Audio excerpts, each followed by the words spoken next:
Hi everyone, I'm going to do a little bit of cooking today. So recently I've been trying, not to have fish, probably from the documentary Seaspiracy. I'm happy to do my bit of just, not eating and trying to find some alternatives. And I actually found some tuna that's not tuna. And that was okay, it tasted a bit weird. But then I saw this. And it said banana blossom in water. Never heard of it before, but it's got a picture of like fish and chips on the front. And I thought, oh, wow, okay, let's give it a go. So I got it home, and when I opened it, the first thing I thought was it looked a little bit like tuna. And then I got it all out and I was like, well, you take a look and see what you think. Yeah, so this is banana blossom. But can you see it sort of looks, when you look at it like that, it kind of looks a little bit like tuna. It had lots of water in, so I had to drain it, and I've just put it on some of this because it was still quite watery. And then you have to put a little bit of lemon juice on. I've put a little bit of salt, and then you have to sort of leave that for 15 minutes. And then it said you've got to make a batter, so I've just put some flour in here. I'm going to pop some water in there in a bit. And then it said breadcrumbs. Well, I didn't have breadcrumbs, so this is cornflakes, which I'm not going crazy. I have heard people use this for breadcrumbs if they don't have any, so fingers crossed that will work out. But I don't really know how on earth this is going to taste like fish, but we shall give it a go. I have to say it's not looking overly appealing at the moment, and I'm not holding out much hope that it's going to taste nice. But maybe with the cornflakes that might actually bring out a bit more flavour, because I did try a little bit of this, just how it is now, and it wasn't particularly tasty. Okay, so the recipe is literally on the back of this tin, and it says whisk 130 grams of plain flour, which is what I did, with 180 ml of water. Now I did actually change what I had it in, because obviously we've got to dip it, so just a little bit, the slightly bigger bowl I think will be a bit easier, so we'll see if that works. And then I just put the oven on for 200. It also did say on the tin that you need to spray with an oil, but I don't have any oil spray, so I've just kind of put the oil on there, and I'm going to kind of move them round a bit if I can. So we're going to do the messy part now. Really don't know how this is going to work, because look, some of it kind of comes off, so I think this is going to be really messy. Okay, put it in like that, lovely, and then, okay, kind of do that, and then put on here. Okay. As I said though, some of this is kind of, they're not completely whole, they've got like bits coming off it, so I'm not too sure about this.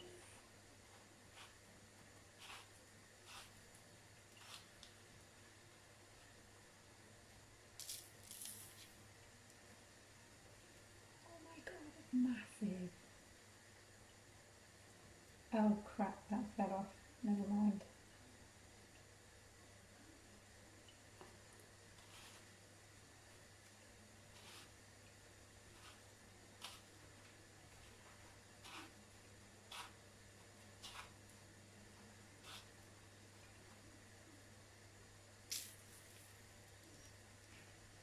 I think I'm going to wipe these off a bit.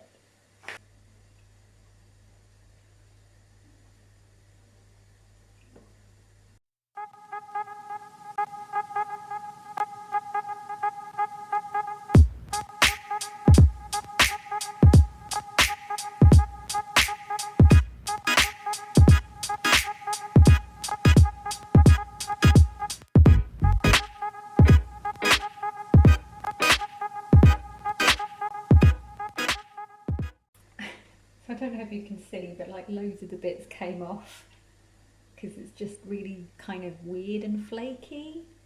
And then I don't think that was worth doing it because I do want it to crisp up. So I'm just going to try and just dab a little bit of oil on here.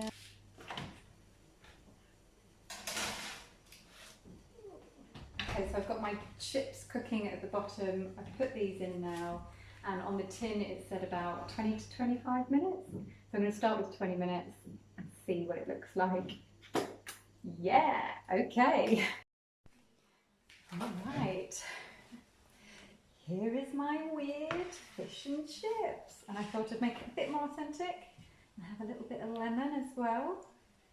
Put that on top. It has crisped up quite nicely actually. So I'm kind of looking forward to this.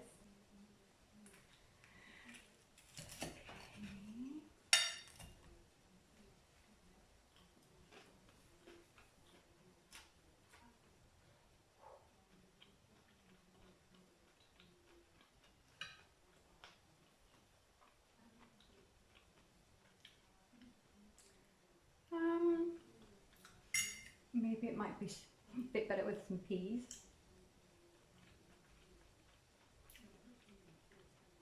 I'm not sure I got the proper flavour from that one, so I'm going to try again.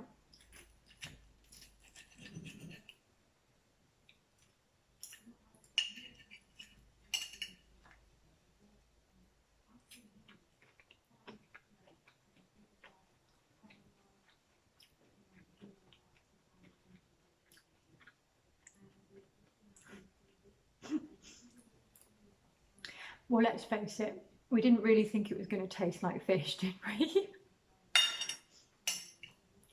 So I don't know if you can see, that's kind of, again, it still looks a little bit more like tuna than, I don't know, cod or something. It has a bit of a weird kind of texture to it.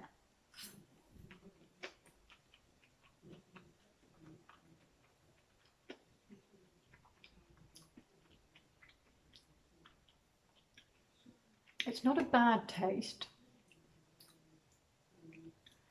but it's not an amazing taste either. In fact, it slightly tastes less. I don't know, it has a slight kind of vinegary taste to it, a very small amount. But other than that, it just kind of falls apart. I think in the oven it sort of goes more gooey. I just don't know if you can claim it to be fish and chips. I'm not sure this is a fantastic substitute. I'd like to say that I'll make it again. I like the cornflakes though. Cornflakes is actually quite cool.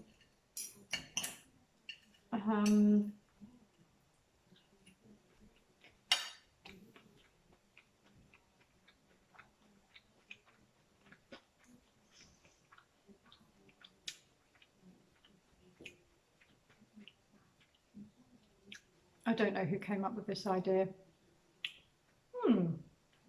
Let's pick up this really weird random fruit and tell people to make it look like fish and chips. That's a brilliant idea. That's really gonna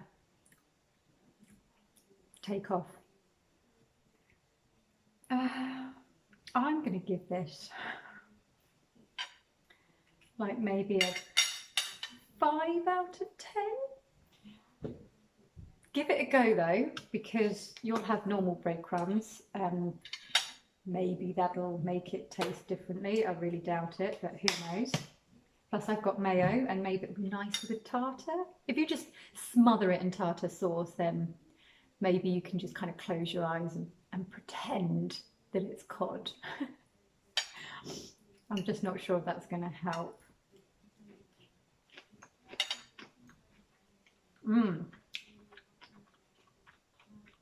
Slightly better with mayonnaise, actually.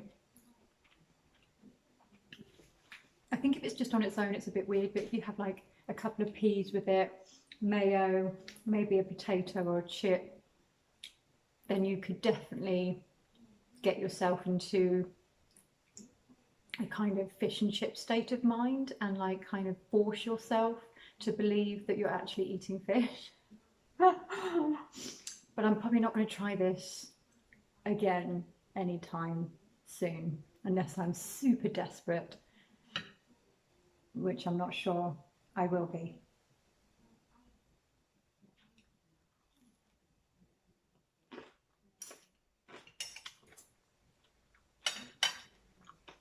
It's like a bit stringy as well. But anyway, yeah, so that's a review of banana blossom fruit. You let me know if you think it tastes like fish and chips. I'll be very intrigued to know if your opinion is slightly different. Well, I'm looking forward to getting back to my dinner.